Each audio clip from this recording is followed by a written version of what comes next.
నమస్కారం, welcome to I dream ధర్మ మార్గం విత్ విజిత కార్యక్రమానికి స్వాగతం.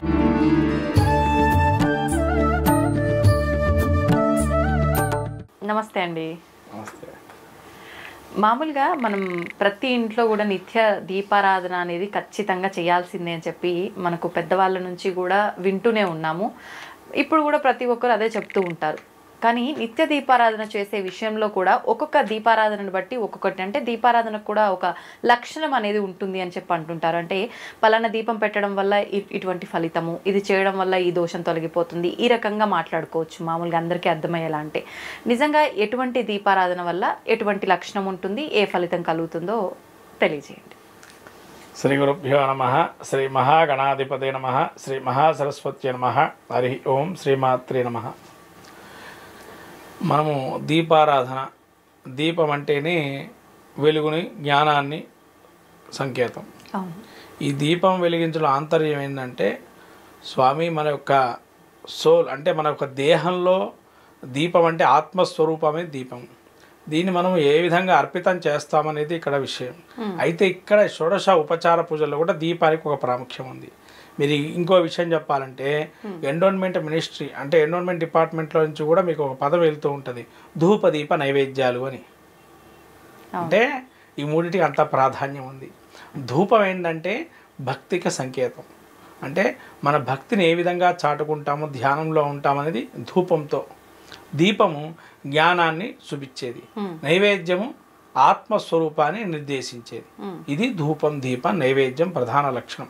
కాబట్టి ఏ దేవాలయంలో కనుక ఇవి నిత్యము ఉంటాయో ఆ దేవాలయం యొక్క దేవుడు చైతన్యంతో కూడుకొని భక్తుల యొక్క అనుగ్రహాన్ని ఇస్తూ ఉంటాడు. అది ధూపదీప నైవేద్యం అనే ప్రధాన లక్షణం. ఈ ప్రధానంలో మీరు అడిగింది ఒకనొకటి దీపం. ఈ దీపంలో ఒక అంతర్యం ఏంటంటే, దీపంలో ప్రత్యేకంగా కూడా మనము నెయ్యి దీపారాధన, నూనె దీపారాధన రకరకాలు ఉన్నాయి. నూనె దీపారాధనలో కూడా మరి ఈ నెయ్యి నూనె దీపారాధనలోకి వస్తే కనుక మనము ఒకప్పుడేమో అగ్గిపుల్లతోనే వెలిగించేవారు. ఫస్ట్ దీపారాధన ఎలా చేయడం నేర్చుకోవాలి. ఎందుకంటే ఇక్కడ అందరూ కూడా దీపం వెలిగించేస్తామండి అని అంటారు. మేము పుణ్యం కట్టుకోవడానికి కార్తీక దీపమనో ఇంకో దీపాలో వెలిగించేస్తాం ఇవ్వటే అని అంటారు. కానీ వెలిగించే క్రమం కూడా ఉంటుంది దానిలో. ఆ క్రమం తెలుసుకోవాలి. అంటే ఇక్కడ ఏంటంటే అగ్గిపెట్టతో పురాతనంగా అందరికీ తెలియదో మొత్తం దాంతో వెలిగించేస్తారు దీపాలు. కానీ ఇక్కడ ఉన్న విషయం ఏంటంటే, ఒత్తితోని ఇంకో ఒత్తిని వెలిగించాలి. అలా ఒత్తిని వెలిగించడం అనేది సాంప్రదాయం. మనకు మీరు ఈ సాంప్రదాయం ఎక్కడ చూస్తారు అని అంటే, కేరళలో సాంప్రదాయాన్ని చూస్తారు. అసలు కేరళలో ఉన్న విషయం ఏంటంటే, అక్కడి నుంచి మనం గ్రహించాల్సిన విషయం ఏంటంటే, కొన్ని రహస్యాలు అక్కడి నుంచే ప్రారంభమైనాయి మనకి. నిజంగా చెప్పాలంటే మనకు చరిత్రలో ఉండేటువంటి గ్రంథాలు చాలా మటుకు కేరళ తరలిపోయి అక్కడి నుంచి అవి అంతరించిపోవటం, కొన్ని విద్యలు ఇక్కడ ఉండకపోవటం రకరకాలైనవి.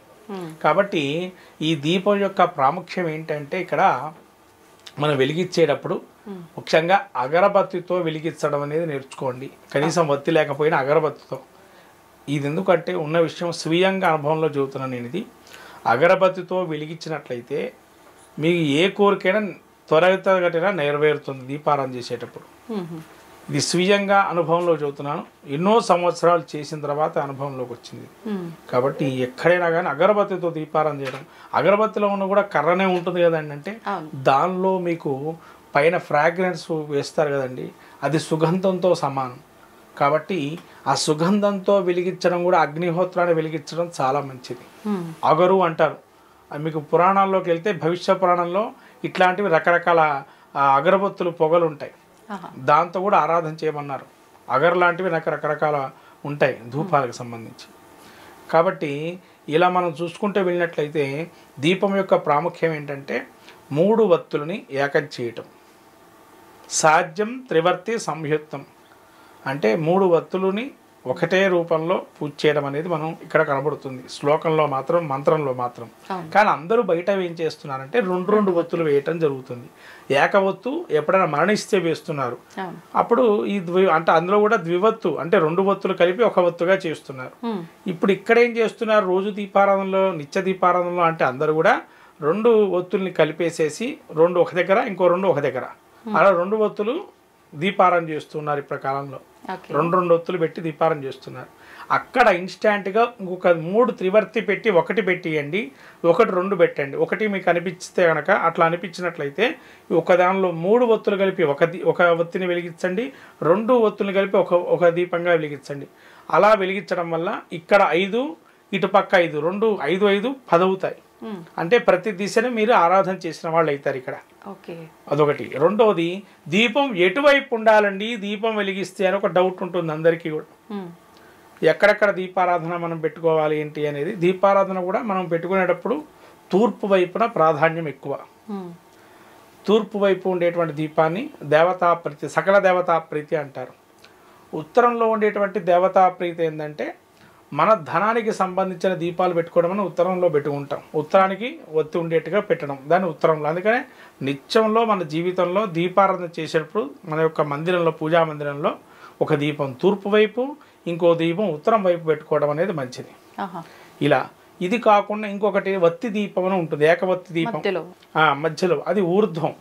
ఊర్ధ్వం అంటే ఒకవేళ అన్ని దిశలు మనం పెట్టకపోయినా కూడా ఊర్ధ్వ దీపం అనేది పెట్టడం వల్ల ఇది కూడా అంతరిక్షంలో పాటు సర్వదా అన్ని మనకు ఈశ్వర స్వరూపం అంతటా ఉంది కాబట్టి ఈ దీపాన్ని సూచిస్తుంది.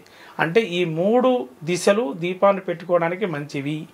మిగతా దీపాలు మరి మిగతా దశలు అంటే ఒకటేమో దక్షిణానికి దీపం పెట్టుకున్నట్లయితే పితృదేవతా ప్రీతికి పెట్టుకునేది అది దక్షిణం వైపుకి. కాబట్టి ఎప్పుడైనా మనం పెద్దల కార్యక్రమాలు చేసేటప్పుడు దక్షిణానికి పెట్టుకుంటారు. మనిషి చనిపోయిన తర్వాత దీపం పెడతారు. ఇంకోటి, దీపం యొక్క ప్రాముఖ్యం ఇన్ని రకాలు ఉంటుందమ్మా. మనం ఏదో నిత్య దీపారాధన మనం ఒకటే అనుకాను, అన్ని రకాల దీపారాధన విషయం తెలుసుకోవాలి. ఎందుకంటే చాలామందికి జిజ్ఞాస ఉంటుంది ఏంటంటే దీపాలు ఏ విధంగా పెట్టాలనేది విషయం తెలియదు. ప్రాపర్గా ఎక్కడెక్కడ ఏ విధంగా పెట్టాలనేది. మనిషి జీవి చనిపోయిన తర్వాత తల మీద దీపాన్ని పెడతారు. అది కూడా మనిషి ఆ దీపం ఒత్తి ఏ విధంగా ఉండాలి, ఎక్కడ ఉండాలంటే పెడితే దక్షిణానికన్నా అది ఒత్తిగా ఉండాలి, లేతేనా జీవికి ఎదురుగా అన్నా పెట్టాలి. ఇలా పెట్టడం వల్ల ఆ యొక్క జ్యోతి ప్రజ్వలింపజేసి జ్ఞానాన్ని మళ్ళీ వాళ్ళకి పునరావృతి లోకాలు పంపించడానికి. అలా దీపం యొక్క మహత్యం. ఇప్పుడు మనకి ఇక్కడ శుభము అశుభానికి సంబంధించిన ఎలా పెట్టుకోవాలో చెప్పాం. ఇప్పుడు ఇక్కడ విషయం ఏంటంటే ఒక్కొక్క దీపానికి ఒక ప్రాముఖ్యం ఉంది. మళ్ళీ అంటే కొంతమంది ఎర్ర ఒత్తులతో దీపారాధన చేయడం వల్ల ఒకటే ప్రమిద తీసుకోవాలి. ప్రమిదల్లో దీపం 5 ఒత్తుల్ని కలిపేసేసి ఒక దీపంగా వెలిగించాలి. అలా వెలిగించడం వల్ల కుజదోషాలు పోతాయి అంటారు. అంటే ఇది కూడా నిత్య దీపారాధనలో భాగమేనా? ఈ కుజదోషాలు కానీ సంతానం లేని వాళ్ళు ఉన్న వారికి ఇలాంటి రకమైన దీపారాధన పెట్టుకోవాలి. ఇంకోళ్ళు ఆరోగ్యం శత్రు సంహారానికి సంబంధించి ఆవ నూనెతోని దీపారాధన చేయడం. జిల్లేడు ఒత్తులు వేసేసి ఆవ నూనెతో దీపారాధన చేయడం. తర్వాత మనకు పూర్వకర్మల నుంచి బయటపడటానికి అరటి ఒత్తులతో దీపారాధన. పూర్వకర్మలు అంటే తెలుసో తెలియకో చేసిన కర్మలను బట్టి కొన్ని అనుభవిస్తూ ఉంటాం కాబట్టి ఆ కర్మల నుంచి మనం బయటపడటానికి అంటే అరటి ఒత్తులతోని మనం కార్తీక మాసంలో చేస్తారు. మామూలుగా అరటి నారని దీపారాధన చేసి దానిలో పెట్టమంటారు. అలా పూర్వకర్మ మనకు సంబంధించి తెలుసో తెలియకో ఉంటే కనుక అలా పూర్వకర్మలు తొలగిపోవడానికి అరటి నారతో దీపారాధన చేసుకొని అలా పెట్టుకోవాలి ఒత్తులు. అందులో అదొక రకమైనది. తర్వాత ఈ కామాక్షి దీపం ఈ మధ్యకాలంలో మనం బాగా వింటున్నాం. ఈ కామాక్షి దీపంలో ఒక విశేషం ఏంటంటే అమ్మవారి యొక్క స్వరూపాన్ని అక్కడ అష్టలక్ష్మి స్వరూపంగా భావం చేయొచ్చు. లేదా నవగ్రహ ప్రీతిగా కూడా అమ్మవారే సర్వాంతర్యామి అని అక్కడ చెప్పబడుతుంది. కామాక్షి అంటే మోక్షప్రదాయిని, జ్ఞానానికి సంకేతంగా మనం మోక్షపురి కూడా చెప్పబడింది. కామాక్షి కాంచీపురి అని అంటాం. కాబట్టి ఆ కామాక్షి యొక్క దీపం పెట్టడం వల్ల మహాలక్ష్మి స్వరూపంగా మనకు సౌభాగ్యాలు ఇవ్వడానికి కామాక్షి దీపాన్ని కూడా పెట్టడం జరుగుతుంది. ఇలా కూడా కామాక్షి దీపం పెట్టడం. తర్వాత కుబేర దీపం ఉంది, ధనానికి సంబంధించిన దీపం. ఇది మనకు ధన ప్రాబల్యం జరగాలి, ఎక్కువగా ఉండాలి అంటే కుబేర దీపం అంటే తాబేలు ఉండి దాని మీద దీపారాధన చేయటం, ఇది కుబేర దీపం అంటారు. తర్వాత ఆవరణతో శత్రు సంహారము. చాలా మంది ఉప్పు వేసి ఉప్పు పైన ప్రమిద పెట్టి దీపం పెడుతుంటారు. అది కూడా ధనానికి ఆకర్షణ, ధన ఆకర్షణకు సంబంధించింది. అది కూడా మనకు ధనం కానీ ధనం నిలవకపోవటం కానీ దానికి సంబంధించిన దీపారాధన. లేదా మన మీద ఏమన్నా చెడు చూపు ఉన్నా కూడా ఉప్పు ద్వారా ఆకర్షింపజేసి దాని నెగిటివిటీ ఎనర్జీ బయటకు తీయడానికి ఉప్పు దీపం అది. ఆ తర్వాత మళ్ళీ ఇంకొకటి ఏంటంటే మనకు కుబేర దీపం తర్వాత ఈ దేవతా దీపాలండి. ఇవన్నీ కుబేర దీపం ఒకటి, కామాక్షి దీపం ఒకటి, వెంకటేశ్వర స్వామి దీపారాధన అంటారు. మళ్ళీ అదేంటండి? అది నెయ్యితో తయారు చేసి మనం పిండితో తయారు చేస్తాము, బియ్య పిండితో. వెంకటేశ్వర స్వామి దీపారాధన అంటారు, రకరకాల దీపారాధనలు ఉన్నాయి దానికి కూడా. అలా దాదాపు నందదీపం అని పెళ్ళిళ్ళప్పుడు చేస్తారు కొంతమంది. నందదీపం అంటే ఏంటండి ఇది అంటే కృష్ణుడికి పూర్వం అంటే ఆయన యొక్క కళ్యాణం జరగకుండా ఉంటుంది. వీళ్ళు నందవ్రజంలో కళ్యాణం అంటే ఆయన పెళ్లి చేసుకోడు కదా, ఆయన ఎక్కడో తర్వాత వివాహం జరుగుతుంది, కృష్ణుడి వివాహం అక్కడ మనకు జరగదు ఆయన ఉన్నప్పుడు. ఆ నందదీపం ఏంటంటే అక్కడి నుంచి వాళ్ళకి నిత్యముగా అఖండంగా దీపారాధన వెలుగుతూ ఉంటుంది. కొన్ని ఇంట్లలో అఖండంగా దీపారాధన చేస్తూ ఉంటారు, అది ఎప్పటికీ నడుస్తూ ఉంటుంది. అంటే ఆ కృష్ణుడు యొక్క సంబంధించి ఆ దీపం అంటారు దాన్ని. ఇది మళ్ళీ మనకి ఎక్కడ కనబడుతుంది క్షేత్రాల్లో అంటే బద్రీనాథ్ క్షేత్రంలో కనబడుతుంది. అంటే నారాయణమూర్తి నిత్యం నివసించేటువంటి క్షేత్రంగా బద్రీనాథ్లో నిత్యం వెలుగుతూనే ఉంటుంది. అది ఎక్కడ ఈ సంవత్సరంలో ఎక్కడ కూడా దానికి ఆటంకం అనేది లేదు, నిత్యం వెలుగుతూనే ఉంటుంది అది. ఈవెన్ మనకు ఈ బద్రీనాథ్లో 6 నెలలు మనం వెళ్ళకపోయినా కూడా అక్కడ దానికి తగ్గట్టుగా ఉంటుందట. అదే విశేషం మరి అక్కడ, అది కృష్ణుడు యొక్క అనుగ్రహంతో. కాబట్టి ఆ దీపం ఆవ నూనె దీపం. నువ్వుల నూనె దీపం ఏంటంటే మనకు ఉండేటువంటి కర్మదోషాలు పోవడానికి కూడా నువ్వుల నూనె దీపం. తర్వాత నువ్వులనైనా మళ్ళీ మనం నెయ్యి దీపాలు కూడా పెట్టుకుంటాం దేవాలయంలో. దేవుడికి కుడి చేయి వైపు ఏమో నెయ్యి దీపం ఉండాలి, ఎడం చేయి వైపు నువ్వుల దీపం ఉండాలి. ఇది గుర్తించాల్సిన విషయం ఏంటంటే కుడి చేయి వైపు దేవుడికి కుడి చేయి వైపు, మనకు కుడి చేయి వైపు కాదండి, దేవుడికి కుడి చేయి వైపు నెయ్యి దీపం ఉండాలా, ఎడం చేయి వైపు నువ్వుల దీపారాధన ఉండాలా. ఇలా ఉండటం వల్ల ఏంటంటే మనకు నెయ్యి అంటే కుడి శుభానికి సంకేతం, నిత్యం దేవతా ప్రీతికి ఆజ్యం ఆహారం, దేవుడికి ఆజ్యం నెయ్యి ఒక చుక్క పోస్తే అమృతంతో సమానం కాబట్టి ఆ నెయ్యి దీపారాధన ఆయనకి. ఈ నువ్వుల నూనె దీపారాధన ఏంటంటే మనకు తెలియకుండా ఉండే పితృదేవతలకంతా కూడా నువ్వుల నూనె దీపారాధన చేయొచ్చు. అప్పుడు నువ్వుల నూనె, ఆవ నూనె, ఆముదం నూనె. మళ్ళీ ఆముదం కూడా దీపారాధన, ఆముదం కూడా ఇది కొన్ని విషయాల్లో వాడతారు, తంత్ర ప్రయోగాల్లో దీపారాధన చేసేటప్పుడు ఈ యొక్క ఆముద నూనెతో కూడా వాడతారు. ఆముద నూనె ఒకటి, ఆవ నూనె ఒకటి, ఈ రెండు కూడా తంత్ర ప్రయోగాల్లో ఎక్కువ ఫలిస్తాయని చెప్పి వాడతారు. ఇలా మళ్ళీ విప్ప నూనె, వేప నూనె, మళ్ళీ సుగంధం తైలంతో నూనె.